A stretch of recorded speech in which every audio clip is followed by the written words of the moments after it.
दिनांक 25 जुलाई को थाना कर्नलगंज पुलिस को चंद्रिका प्रसाद, जो धौरहरा के निवासी हैं, थाना क्षेत्र कर्नलगंज के, उनके द्वारा सूचना दी गई थी कि उनका बड़ा बेटा अर्जुन राजपूत, जो फूलों की खेती का व्यवसाय करता है, वो 24 जुलाई की शाम को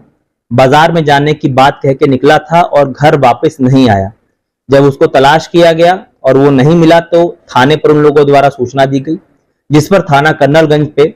इस प्रकरण के संबंध में गुमशुदगी दर्ज की गई और पुलिस द्वारा उनकी तलाश की जाने लगी।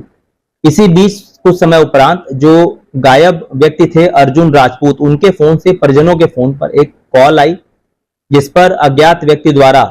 70 लाख रुपए फिरौती की मांग की गई और कहा गया कि यदि पैसा नहीं मिलता है तो उनके बेटे को वो सकुशल नहीं पा पाएंगे। जब ये सूचना थाना कर्नलगंज पुलिस को दी गई, पुलिस द्वारा तत्परता से इसमें सुसंगत धाराओं में मुकदमा पंजीकृत किया गया। इस घटना को अत्यंत गंभीरता से लेते हुए मेरे द्वारा अपर पुलिस अधीक्षक पश्चिमी के नेतृत्व में कुल 4 टीमों का गठन किया गया। एसओजी और सर्विलांस टीम को भी इसमें सहयोग हेतु लगाया गया। इसी बीच 1-2 कॉल और परिजनों के फोन पर एक अपरिचित व्यक्ति का अर्जुन राजपूत के ही फोन से आया, जिसमें पुनः पैसे की मांग की गई और बाकी जो 2 कॉल्स आई उसमें खुद उसके द्वारा रोते हुए घर पे ये बात बताई जा रही थी कि उसके साथ मारपीट कर रहे हैं। पहले तो उसने गोरखपुर ले जाने की बात बताई, उसके बाद किसी अज्ञात जगह की बात बताई कि यदि पैसा नहीं दिया गया तो उसका नुकसान हो जाएगा। हमारी टीमों द्वारा लगातार अथक मेहनत और प्रयास किया गया। तमाम सीसीटीवी फुटेजेस को खंगाला गया जो पूरे रास्ते के थे। अन्य टेक्निकल और मैनुअल साक्ष्य के आधार पे इस पूरे घटना का खुलासा करते हुए जो ये गायब व्यक्ति थे अर्जुन राजपूत, इनको सकुशल बरामद किया है हमारी टीम ने हरिद्वार के हरके पड़ी से, और इनको फिर वापस गोंडा लेकर आए हैं, जहां पर इनका आज सुबह मेडिकल कराया गया है। ये पूर्ण रूप से स्वस्थ हैं, कुशल हैं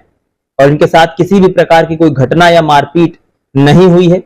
इनसे जब इस घटना के संबंध में पूरी पूछताछ विस्तृत की गई तो इनके द्वारा बताया गया कि ये फूलों की खेती का व्यवसाय करते हैं और पिछले कुछ सालों में इन्होंने कई लोगों से लाखों का कर्ज ले रखा था। करीब 32 लाख रुपए का इनके ऊपर कर्जा था। उससे ये लगातार तनाव में रहते थे और खेती में भी नुकसान हुआ था। तो इनके द्वारा इस तनाव के समय ये षड्यंत्र रचा गया दिमाग में कि अपने आप को ये अपहरत दिखाते हुए अपने पिता से यदि कुछ पैसा प्राप्त कर लें तो ये कर्जा भी चुका लेंगे और आगे जो खेती में कुछ इन्वेस्ट करना होगा तो वो भी कर देंगे। इस प्रकार योजनाबद्ध तरीके से शाम को 24 जुलाई की ये घर से निकले और फोन उन्होंने स्विच ऑफ किया। कुछ घंटों बाद अपनी ही आवाज बदल कर इन्होंने परिजनों को फोन कर गुमराह करने का प्रयास किया गया और उस वक्त ये चारबाग लखनऊ में थे, लेकिन घर वालों को अपनी लोकेशन इन्होंने गोरखपुर में होना बताया। उसके बाद ट्रेन के माध्यम से ये सीधे हरिद्वार पहुंचे और हरिद्वार में आप सभी जान रहे हैं कांवड़ का समय है, वहां बहुत भीड़ लाखों श्रद्धालुओं की है, उसी के बीच ये रह रहे थे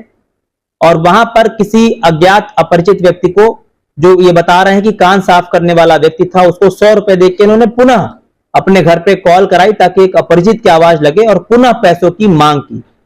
इनको हमारी टीमों द्वारा वहां दिन भर जो पुलिस टीम थी वो कांवड़ियों के वेशभूषा में वहां डटी रही और लगातार अपनी सूझबूझ और कड़ी मेहनत के बाद इनको वहां पर सकुशल बरामद कर लिया और इस प्रकार उनको यहां वापस गोंडा लेकर आए हैं। और जो इस सराहनीय कार्य करने वाली हमारी पुलिस टीम है उनको मेरे द्वारा इस सराहनीय कार्य के लिए 10,000 रुपए के नगद पुरस्कार से पुरस्कृत किया गया है और प्रकरण के संबंध में अग्रिम वैधानिक कार्रवाई अमल में लाई जा रही है।